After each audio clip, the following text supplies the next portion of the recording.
Hello guys, good morning. তোমরা সবাই কেমন আছো? আশা করছি তোমরা খুব ভালো আছো। আমি আজ অনেক দিনই হলো তোমাদেরকে পোকো মেরির সাথে দেখা করাতে পারছি না, কিন্তু আজকে পোকো বেরিয়ে গেছে। পোকো তো আমাদের মধ্যে নেই আর। আর দেখতে পাচ্ছ আমার এই জায়গাটা দেখো, এই জায়গাটা দেখো, আর এই জায়গাটা দেখো। আশা করছি বুঝতে পারছো দুটোর মধ্যে কতটা তফাৎ। এই জায়গাটা আর এই জায়গাটা। ভালো করে কথা তোমাদের সাথে বলতে পারছি না, একটু কষ্ট করে ভিডিওটা অন করলাম, কারণ বহু দিন হয়ে গেছে আমি তোমাদের সাথে কোনো ভিডিও শেয়ার করতে পারছি না। আর তোমরা তো ভালো মতনই জানো, ভিডিও ভালো শেয়ার না করতে পারলে মানে আমি যতটা এগিয়েছিলাম আমার রিচ, ওয়াচ টাইম সম্পূর্ণটাই নিচের দিকে নেমে আসে। তো কিছু করার নেই, শরীর যেমনই থাকুক। এক তো শরীর খারাপ, তার মধ্যে ফোনে ভালো করে চার্জ হচ্ছিল না। এই যে চার্জারের এই কেবিলটা, এটা খারাপ হয়ে গিয়েছিল। রিসেন্ট এক মাস আগে এই কেবিলটা আমরা চেঞ্জ করেছিলাম। তোমাদেরকে দেখাবো, আমাদের কাছে আছে। সেই কেবিলটা চেঞ্জ করেছিলাম, চেঞ্জ করার পর ভালোই চলছিল। এক মাসও গেল না, আবার এটা খারাপ হয়ে গেল। এটা আবার কাল না পরশু দিন কিনে আনা হয়েছে, তো কালকে থেকে ভালো করে আবার চার্জ হচ্ছে। আমরা ভাবছি যে এই তো কদিন আগে আনলাম, এটা কি খারাপ হতে পারে? তাহলে মনে হয় চার্জারের জায়গাটা খারাপ হয়ে গেছে। তো তারপর দেখলাম না, দোকানে নিয়ে গেলাম, ফোনটাও নিয়ে গেলাম, সঙ্গে চার্জারটাও নিয়ে গেলাম। দোকান থেকে বলল যে তোমাদের এই কেবিলটা খারাপ হয়ে গেছে। তা এই কেবিলটা খারাপ হয় জানো তো, আমি দেখলাম দুবার না একবার খারাপ হলো, যখন অতিরিক্ত পরিমাণে বিদ্যুৎ চমকায় তখন এই কেবিলটা দেখছি আমি খারাপ হয়ে যাচ্ছে। আগেরটাও সেম সেম যখন বিদ্যুৎ চমকাচ্ছিল তখন ওইভাবে চালিয়ে রেখেছিলাম, তখন এটা খারাপ হয়ে গেছিলো। এইবারেও সেম একই রকম হলো। আর তা যাই হোক, ফোন এখন ঠিকঠাকই আছে। আর তার মধ্যে আজকে সকালবেলায় কুটু যখন নিচে মর্নিং ওয়াক করতে গেছিলো, বাইরের একটা কুকুর এসে ওকে এমনভাবে তাড়া করেছে, ও ভয়ে মানে সোজা পথ দিয়ে না এসে ঘুর পথে ঘরে এসেছে। তার মধ্যে আবার ওর বাবা আমাকে বললো, দেখো তো বাইরের কুকুরটা ওকে তাড়া করেছিল এমনভাবে, কামড়ে ঠামড়ে দিল নাকি। আমি আবার সারা শরীর ভালো করে দেখলাম, স্নান করালাম। স্নান করাতে গেলে গায়ের লোমগুলো ভালো করে বসে যায়, তো দেখা যায় যে কিছু হয়েছে কি হয়নি। দেখলাম না, কামড়ায়নি, কিন্তু ও খুব জোরে একটা চিৎকার করেছিল। বারবার ঢোক গিলছি জানো তো, কেন বলো তো, আমার এই সাইডটা পুরোটাই ব্যথা। আমার ব্যথা হওয়ার একমাত্র কারণ হলো আমি নিজে দায়ী এর জন্য। কারণ হচ্ছে গত রবিবার দিন প্রথম ভীষণ পরিমাণে বৃষ্টি হচ্ছিল দুপুরে। তোমাদের ওদিকে হয়েছে কি না জানি না, তবে আমাদের এদিকে সেদিনকে প্রথম গরমের বৃষ্টিটা এত সুন্দর হলো। রবিবার দিন দুপুরবেলায় সব কাজকর্ম সেরে আমি যেই টাইমটা স্নান করি সেই টাইমটাতে প্রচণ্ড পরিমাণে বৃষ্টি হচ্ছিল। আমিও দেখলাম চলো এই সুযোগ একটুখানি বৃষ্টিতে ভিজে নিই, কারণ আমার এই পায়ের যে থাই দুটো আছে না, ওই থাই দুটোতে মানে সবসময় ঘেমেছি এত, তা ঘামার ফলে পুরো গোটায় ভরে গিয়েছিল। তা আমি ভাবলাম একটুখানি বৃষ্টির জলটা একটু গায়ে লাগাই, এমনকি মাথা চুলের ভিতরে এত বড় বড় গোটা হয়েছিল। তা বৃষ্টির জলে ভিজলে মানে আমার শরীরটা মানে ওইগুলো একটু কমে যাবে। তা সেইটা যে এইভাবে আমাকে এত পরিমাণে কষ্ট দেবে বুঝতে পারিনি। তা চলো, মানুষের শরীর মানে শরীর তো একটু অসুস্থ হবেই, কিছু করার নেই। শরীরটা তো সেরমভাবে তুলে রাখা যায় না, সব কিছুই সহ্য করতে হয়। একটা কথা কি জানো তো, আমার মা হলো একজন ক্যান্সার পেশেন্ট। তা আমার মাকে দেখলে তোমরা অবাক হয়ে যাবে যে আমার মা প্রতিনিয়ত কীভাবে লড়ে চলেছে। এই নভেম্বর মাস, আমি তোমাদের বলেছিলাম নভেম্বর মাস থেকে আমার মা অসুস্থ ছিল।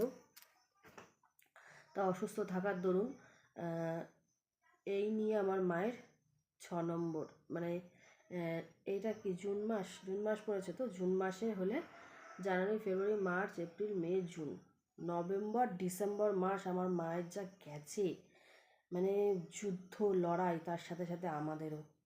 তা জানুয়ারি মাস থেকে আমার মায়ের শুরু হলো কেমো। কেমো নিয়ে আমার মা এখনও অনেকটাই সুস্থ। আমার মা সমস্ত রকম কাজকর্ম করে। এটা আমার কোনো বানানো কথা নয়, কোনো গল্প কথা নয়, মানে সমস্ত কিছু, মানে যেদিনকের কেমো নিয়ে বাড়িতে এসেছে সেদিনকের, যে বললাম না রবিবারই সেদিনকের হবে, বাড়িতে এসেছে, এসে দেখছে মানে আমাদের রাস্তার থেকে আমাদের বাড়িটা অনেকটা নিচু, সেই জন্য না ওখানে জল জমে যায়, বৃষ্টি হলেই বাড়িতে আর কি রান্নাঘরে ঠারে জলটা ঢুকে যায়, আবার বৃষ্টি কমে গেলে জলটা নিজেই নেমে যায়, কিন্তু একটা জায়গায় দেখবে জল যাওয়ার পর একটা পলি জমা হয়, সেইটাতে একটু ঘেন্না মতন লাগে, বুঝতে পারছো, রান্নার জায়গাটা পরিষ্কার তো করতেই হবে। তো এসে সেই সমস্ত ধুইয়ে ঠুইয়ে, মানে সবাই তাই বলে যে তোমার এত বড় একটা কঠিন রোগ, সেই নিয়ে বাজার করা, দোকান করা, সব কিছু করে, এমনকি আমি বলি যে আমার দ্বারা তো সংসার ফেলে তার কাছে গিয়ে থাকা সম্ভব না, কারণ আমার দাদাও এখন বড় হয়ে গেছে, আমাদেরও বিয়ে শাদী হয়ে গেছে, আমাদেরও সংসার জীবন হয়ে গেছে, ওনার আর কোনো হেডেক নেই সংসারে, অতটা মানে করলেও হয় না করলেও হয় আর কি।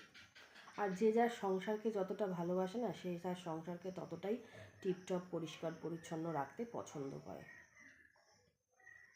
আজকে তোমাদের পোকোমেরিকে একটু কমই দেখাচ্ছি, আজকে আমার কথা একটু শোনা মানে শেয়ার করলাম তোমাদের সাথে, তোমরাও যাতে মনে একটা জোর পাও যে আমার যদি এরকম হয় তাহলে আমি কি করে চলবো। মনের জোর হলো, আমি মনে করি মনের জোর হলো সব থেকে বড় জোর। মনে যদি সাহস আর ক্ষমতা থাকে না, তুমি কোনো কাজে তুমি হার মানাতে পারবে না, তোমাকে সাফল্য অর্জন করতেই হবে, করবেই তুমি। সেটাই হয়েছে কথা, যে মনের জোর। সবাই বলতো এটা ওটা সেটা, তা আমার মা শুধু একটা হাসির ছলে বলতো মরে যাবো তাতে কি এসে যায়, তাই আমার তো আর এখন আর সংসার ধর্ম বলে কিছু নেই, আমার ছেলের বিয়ে হয়ে গেছে, আমার নাতি পুতি দেখা হয়ে গেছে, ছেলের ঘরেরও নাতি, মেয়ের ঘরেরও নাতি, তা মরে যাবো তাতে কোনো ব্যাপার নেই, যতদিন আছি যুদ্ধ করে যাব, লড়াই করে যাব। তাই এক এক সময় তাই সেটাই বলছি যে থেমে থাকলে হবে না, মানুষের জীবনে অনেক অনেক কিছু ঝড় ঝাপটা আছে, সব কিছুকে জয় করে এগিয়ে যেতে হবে, এটার নামই হলো জীবন। তাই তাই বলছি যে সেই অবস্থাতে মা আমার কাছেও কোনো দিন, একদিন মনে হয় আসে, মিথ্যা কথা কেন বলবো, আসে মানে সকালে আসে, সকালে ধরো আসলো, সারাদিন থাকলো, থেকে উনি আবার সন্ধ্যা এই সন্ধ্যা মানে কি সন্ধ্যাটা একটু পার করে, 6টা সাড়ে 6টায় সন্ধ্যা হলো, 7টার 7:30 8টা এরকম টাইমে আমি একটু খাইয়ে দাইয়ে একবারে তারপরে গাড়িতে তুলে দিয়ে আসি, তারা চলে যায়। এখন ইদানিং আর, সেদিনকে শুনেছে আমার শরীর খারাপ, বলছে আমি যাচ্ছি তোদের বাড়িতে, আমি যাচ্ছি গিয়ে তোর কাজকর্ম সব করে দিচ্ছি। আমি বলছি নিজের শরীর খারাপ আবার আমার কাজকর্ম করবে, আমি বলছি, তারপরে বলছে আমি কি করছি না নাকি, সব আমি তো সবই করছি, তাহলে আমি যখন এখানে পারছি আমি তোর কাছে গিয়েও পারবো। তা আমি এসে যথারীতি আমি কিছু করতে দিইনি, আমি বলেছি তুমি বসে থাকো, আমি সব করে নিতে পারবো, তুমি যদি তোমার এই কঠিন রোগ নিয়ে এত কিছু করতে পারো, আমি সামান্য আমার জ্বর, দাঁতে ব্যথা, কানে ব্যথা নিয়ে কেন কিছু করতে পারবো না। এই হলো কথা। তাই তোমাদেরকেও বলি যে মানুষ মানে কখনো যদি শরীরে কোনো কিছুই, শরীর বলে না, কোনো যদি মানসিক শারীরিক কোনো কিছুই চাপ আসে না জীবনে, মনে সাহস রাখবে। মন হলো মানুষের সব থেকে বড় ওষুধ। মন যদি ভালো থাকে না, সেখানে কোনো কিছু কোনো কিছু মানে কি বলবো, কোনো ওষুধের দরকার হয় না। মন হলো মানুষের সব থেকে বড় ওষুধ। মন ভালো রাখবে। আমার তো যখন আমার কিছু ভালো লাগে না, যেন ঘরে একটা বোর ফিল করি, তখন আমি কী করি বলো তো, আমি রিলস বানাই। আর রিলস বানালে আমার মনে এতটাই শান্তি আসে, মানে কি বলবো, আমি জানো তো সবসময় বাইরে বেরোনো, এর বাড়ি যাওয়া ওর বাড়ি যাওয়া, মানে এগুলো আমি খুব একটা পছন্দ করি না। আমি ছোটোবেলা থেকেই নিজে ঘরে মায়ের কাপড় নিয়ে পরতাম, পরে ঠরে খেলা করতাম, মাথার মধ্যে গামছা বেঁধে চুল বানিয়ে খেলা করতাম, এগুলো পছন্দ করি আমি। ওই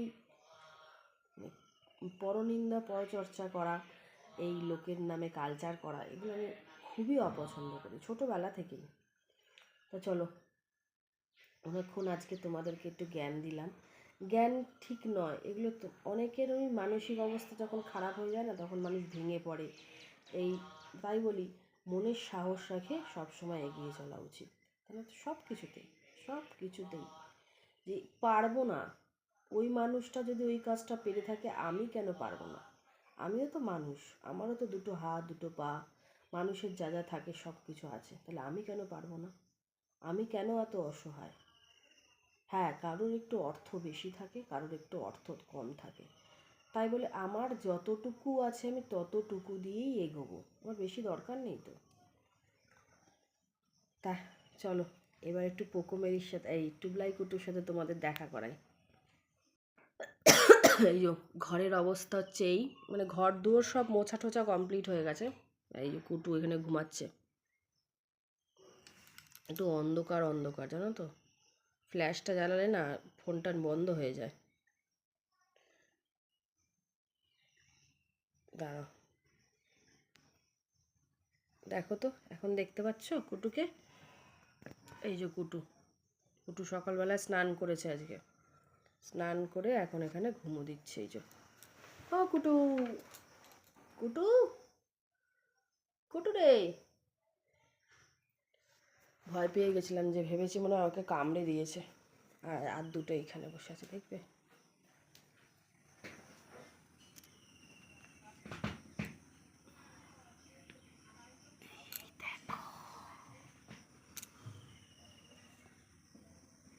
এরা দুজনও স্নান করেছে, স্নান টান করিয়ে দিয়ে তারপর দেখো বসে আছে এখানে, মা আর ছেলে। ও মেরি, মেরি, ও মেরি, মেরি মেরি,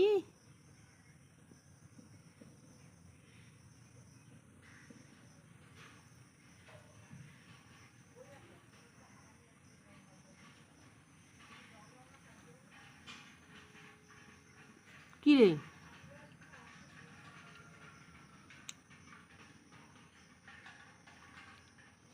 কি যেন নিয়ে এসছে দেখো উনি, গ্যাস আলা,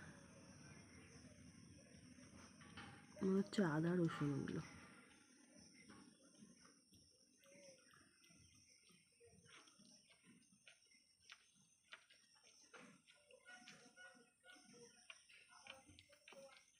চাটাচাটি চলছে এখন। ও টুবলাই, টুবলাই, ও টুবলাই,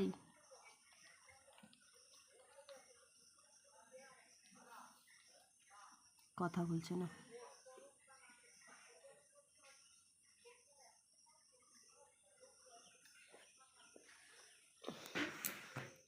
ঠাকুর পুজো করব, ফুলটা তোলা হয়নি, এমনি সব রেডি করা হয়ে গেছে। ঠাকুরের বাসন টাসন সব ধুয়ে ঠুয়ে রেখে দিয়েছি। এত ওষুধ খাচ্ছি না কদিন ধরে, দাঁতে ব্যথা, কানে ব্যথার জন্য, জ্বরের জন্য, শরীরের কোনো মানে কাজের প্রতি এনার্জি খুঁজে পাচ্ছি না। গোপাল দাদা বসে আছে, এবার যাবো একটু ফুল তুলতে। ফুল আজকে গাছে হয়ও নি, যে ফুল আনতে যাব। কুটু, ও কুটু, কুটু শুয়েই আছে এখানে।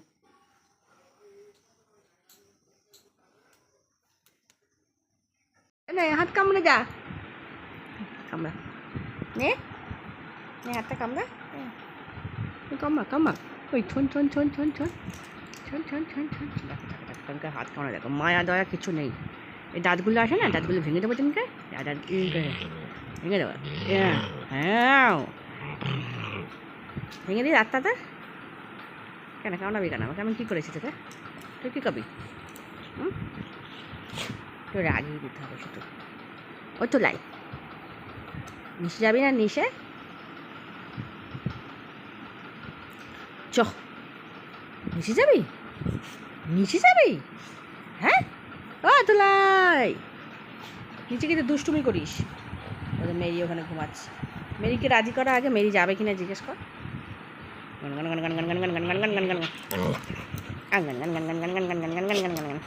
কামড়া কামড়া, তোর দাঁতগুলো যে ফুটো করছি সেটা একটু কামড়া আমায়। উমার তোলাই মেরি, মেরি নিচে যাবি?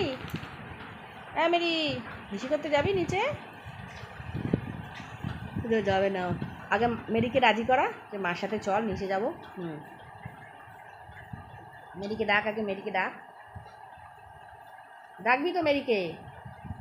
এ মেরি, মেরি, ও মারে, নিচে যাবে বলে বসে আছে। নিচে যাওয়া বন্ধ, তোর নিচে যাওয়া বন্ধ। নিচে লালু আছে তো, যাবি কিরম করে? লালুর সাথে সকালবেলা মারপিট করেছিস না? লালু মেরে তোর দাঁত ফেলে দেবে। তোর দাঁতগুলো দেখছিস না সাদা আছে, মেরে লাল করে দেবে লালু। এ তোলাই, মেরি নিচে যাবে না বলে মুখ ঘুরিয়ে ওদিকে শুয়ে পড়লো।